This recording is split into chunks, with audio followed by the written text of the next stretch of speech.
Okay students, तो आज से हम लोग नया टॉपिक स्टार्ट करते हैं, सेट्स। ठीक है, सेट्स क्या होता है? सेट्स की डेफिनेशन ये होती है, अ well defined collection of object is called set.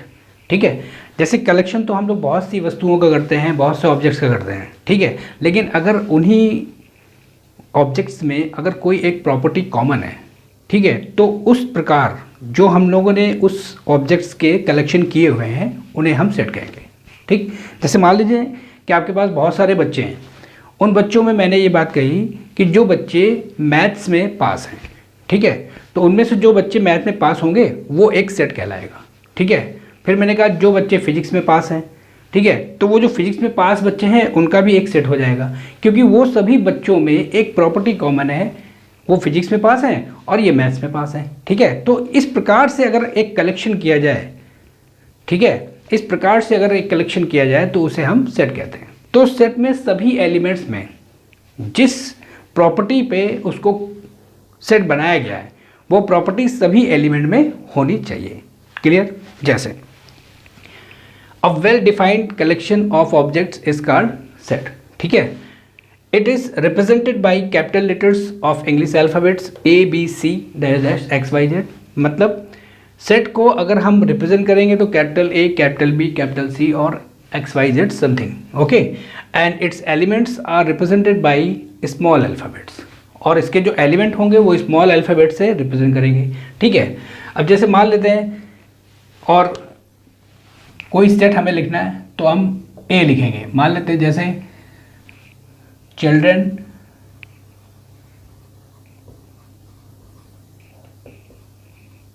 who passed in maths,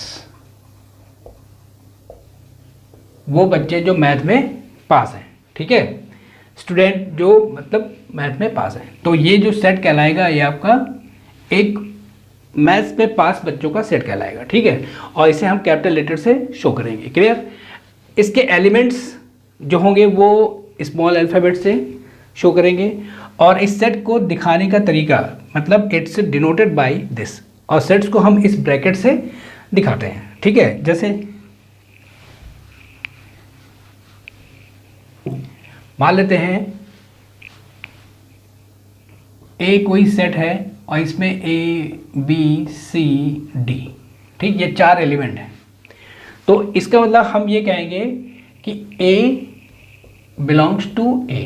ठीक, जैसे यहाँ पे if element A belongs to A, अगर कोई ए एलिमेंट सेट ए में है तो इसे हम इस प्रकार से लिखेंगे, ए बिलोंग्स टू ए।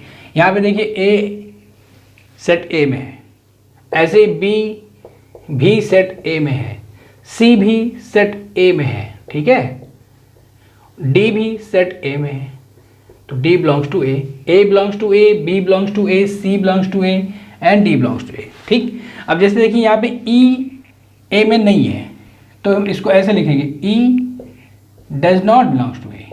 ठीक है, जैसे इसमें एफ नहीं है तो एफ पहले बिलोंग्स का साइन लगाएंगे और इसको ऐसे काट देंगे तो F does not belongs to A. ठीक, इसका मतलब ये हो जाएगा if element A does not belong to A, तो हम इसको इस प्रकार से लिखेंगे, A does not belongs to A. Clear? अब जैसे इसके एग्जाम्पल हैं कलेक्शन ऑफ वॉवेल्स। ठीक है, इंग्लिश अल्फ़ाबेट में जो वॉवेल्स होते हैं, अगर हमें कलेक्शन ऑफ वॉवेल्स को दिखाना है तो ये सेट होगा आपका ए, ई, आई, ओ, यू, ये सभी वॉवेल्स हैं। क्लियर? फिर जैसे अगला एग्जाम्पल है collection of first 5 prime natural numbers. ठीक है, नेचुरल नंबर्स हम लोगों को पता है नेचुरल नंबर क्या होता है। नेचुरल नंबर होता है 1 2 3 4 5 6 7 8 9 10 11 12 13 डैश डैश डैश। ठीक, लेकिन हमें कलेक्शन करना है उन नेचुरल नंबर्स का जो कि प्राइम है, और शुरुआत की 5 हमें चाहिए। ठीक है, अब देखिए 1 तो प्राइम है नहीं, 2 प्राइम है, फिर 3 प्राइम है। हम लोगों ने प्राइम नंबर पढ़ा था, प्राइम नंबर में 2 3 फिर उसके बाद 5। ठीक है, प्राइम नंबर की डेफिनेशन आप लोगों को याद है, प्राइम नंबर वो होती संख्याएं, प्राइम नंबर वो संख्या होती जिनके सिर्फ 2 फैक्टर होते हैं। ठीक है, विच हैज़ ओनली 2 फैक्टर। ठीक है, जैसे 2 प्राइम है क्योंकि 2 1 और 2, इसके दो फैक्टर होते हैं 1 एंड 2। ऐसे ही 3 भी प्राइम है क्योंकि 3 के भी दो फैक्टर होते हैं 1 एंड 3। इसी तरह से 5 भी प्राइम है 1 एंड 5। ठीक है, तो 2 3 5 7 उसके बाद 11। क्लियर? हमें फर्स्ट 5 प्राइम नंबर चाहिए, तो ये सेट आ जाएगा आपका 2 3 5 7 एंड 11। मान लेते हैं अगर वो कह देता कि collection of first odd 5 prime numbers, अगर ऑड कह देता तो 2 नहीं लेते। ठीक, अगर हम ये कह देते कलेक्शन ऑफ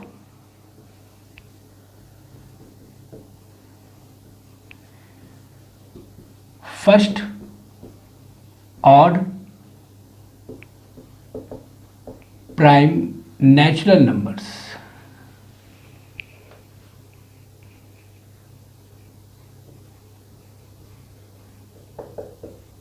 तो first odd prime natural numbers के लिए फिर हम 2 नहीं लेते क्योंकि 2 जो है 2 जो है वो इवन है। ठीक है, तो हम 3 से स्टार्ट करते हैं 3 5 7 11 एंड 13। क्लियर? ओके, ठीक। जैसे थर्ड एग्जाम्पल है आपका collection of all states in India. India में सभी स्टेट्स का सेट। तो जैसे अगर आप लिखेंगे तो इसमें ऐसे लिखेंगे इस ब्रैकेट में, जैसे यूपी है, एमपी है, ठीक है, महाराष्ट्र है,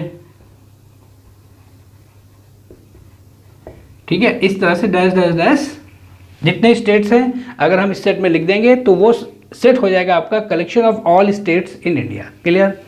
फिर अब देखिए कुछ सेट्स हम लोगों ने पहले से पढ़ के रखा हुआ है। ठीक है, set of natural number, natural number का जो सेट होता है वो भी सेट होता है। ठीक है, इसको हम एन से दिखाते हैं। ये हम लोगों ने पढ़ा हुआ है 1 2 3 डैश डैश डैश इन्फिनाइट तक। ये देखिए नेचुरल नंबर्स। ठीक है, आ गया समझ में? ठीक। सेट ऑफ होल नंबर भी एक सेट है, डब्ल्यू से दिखाते हैं। ये देखिए कैपिटल लेटर हो गया डब्ल्यू, और इसमें जो सेट आता है उसमें 0 भी आ जाएगा, 0 1 2 3 डैश डैश इन्फिनाइट। जैसे इंटीजर का सेट, ये भी सेट है। ठीक है, क्योंकि इसको भी हम लोगों ने कैसे दिखाया था, कैपिटल लेटर आई से या जेड से, और इसमें एलिमेंट्स क्या थे, minus infinite dash dash -3 -2 -1 0 1 2 3 dash dash infinite. ठीक है, तो ये भी आपका सेट है। इसी तरह से क्यू रेशनल नंबर्स, ठीक है, रियल नंबर, ये सभी क्या हैं, ये सब सेट्स हैं। ओके, समझ आ गया? चलिए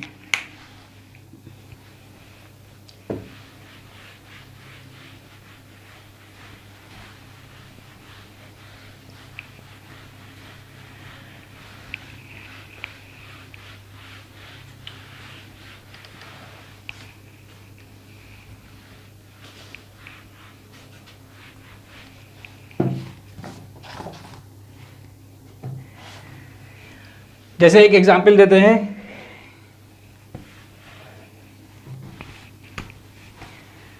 collection of post president of India, post presidents of India. ठीक है, तो ये आपका बनेगा जैसे डॉक्टर राजेंद्र प्रसाद। ठीक है,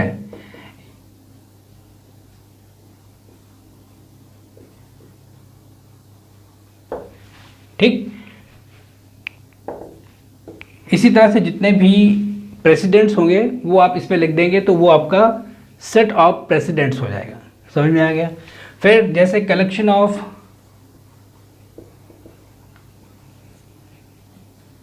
post prime minister, post PM